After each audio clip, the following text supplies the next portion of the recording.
Today is June 12, 2010. Nigerians all over the world are celebrating the day in history when the people acclaimed best Nigerian election was conducted. June 12th was a perfect election this country has organized.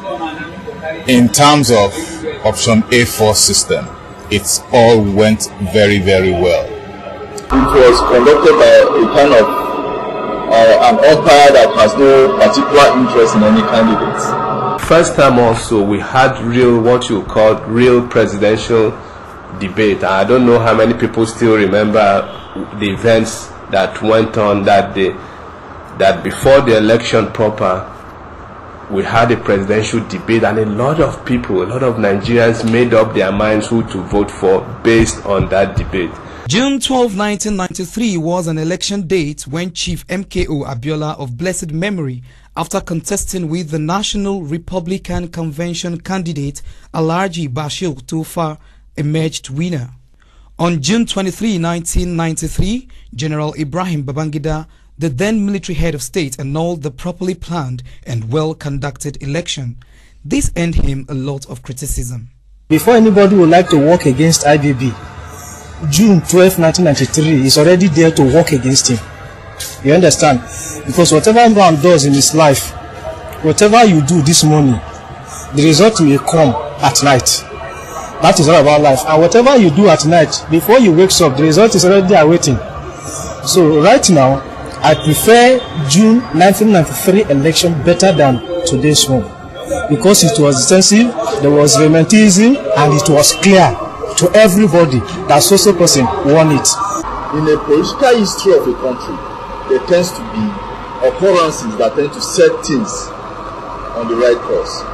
And I believe the annulment and the incidents that occurred subsequently after the annulment of the June 12 tends to put Nigeria on the course to a democratic government. The late Chief M.K.O. Abiola was quoted as saying, "I cannot surrender unless the people so demand.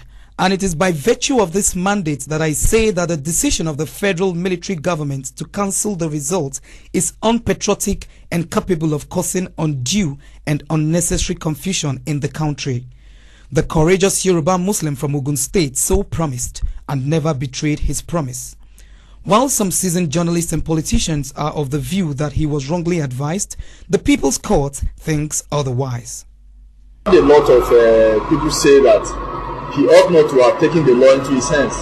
But I also remember the words of Franz Fanon. He was a very good political activist as a reference point in the North African struggle. And he says something that I always remember. He says that freedom is not a commodity that is given to you freely upon demand. You understand? And democracy, just like freedom, cannot be handed over to the people freely on a platter of gold, where you have a regime of military, in a military setup. It cannot be handed to you freely. Somebody must have to sacrifice for his people or his country. He did the sacrifice. Jesus also came to the world to sacrifice for us. He would have backed out at the final stage, but he refused to back out. So that's why M.K. Abiola held on to that, said, no, this mandate is for my people, not for me myself. So what he did was fine, and history will judge that. Had every right to pursue his mandate to the logical end. He put in a lot in that election. He believed in it. He traversed the length and breadth of this country to campaign to get people's vote. And I think any patriotic Nigerian would have done same. The June 12 story has its benefits and setbacks. Can the story repeat itself? With the reform that is about going on right now, if the president, Dr. Goodluck Jonathan, does a very good reform, that thing can repeat itself. I'm very, very sure about that. It can repeat itself. Was and still is significant in many ways. I mean, here we had an election that's been judged by both local and international observers and Nigerians as the freest and fairest election. But much more than that, it also tells us, it solves the riddle which our former president Olusegun Obasanjo,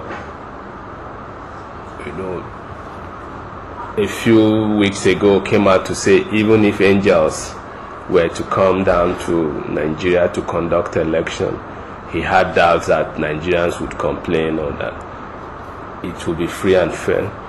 Here we had an election that the military dictators in place put every possible roadblock to ensure that the election did not hold, to bastardize the process.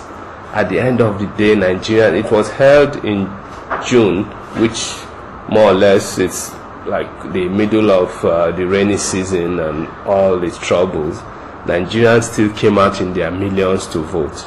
It takes one man to set things in the right direction, and I believe that the incidents that occurred subsequently after the June 12th tends to raise the political consciousness of Nigerians.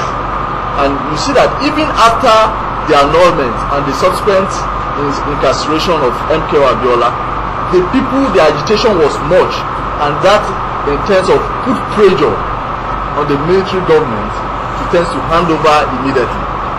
And I think on the long run, it tends to bring us to where we are now, because without that struggle and that consciousness we are raising in Nigerians, we can't be where we are today. With a lot of old hands still dictating the tune in the Nigerian political scene, what do we expect in the forthcoming 2011 elections? We know what we want. The generation now knows what they want, not the old hands. The old hands should go and sleep. Their children are there, encourage them. Their relations are there, encourage them. Sit back and be, a senior citizen to advise the country. That is how it's supposed to be. Tahiru Jega, comes with a lot of pedigree. His reputation certainly precedes him. He's well educated, well informed, and whether he will deliver or not, only time will tell. Where I look at it, the president has about 1 year to campaign for himself. In terms of his works are like campaigning, and if he does well, he doesn't need anything. He doesn't need any miracle, any soothsayer, any oracle to come and say, we want you to go ahead. It will be a seaside victory, not even landslide this time. So the reform will be very perfect. That yes, because you have done all these things very well, we are in order. We want you to continue, and we are coming out en masse to vote for you. The June 12th election was unique in that it was devoid of religious or ethnic dichotomy. It is based on this fact that Nigerians are wondering if it can happen again. Some are even clamoring that June 12th be made Democracy Day. Even General Ibrahim Babangida has suggested that the victims of the June 12th struggle be immortalized, hoping that the new INEC chairman, Tahiru Jega, will deliver by conducting a credible election which will pacify all Nigerians. Have a lovely June 12th celebration.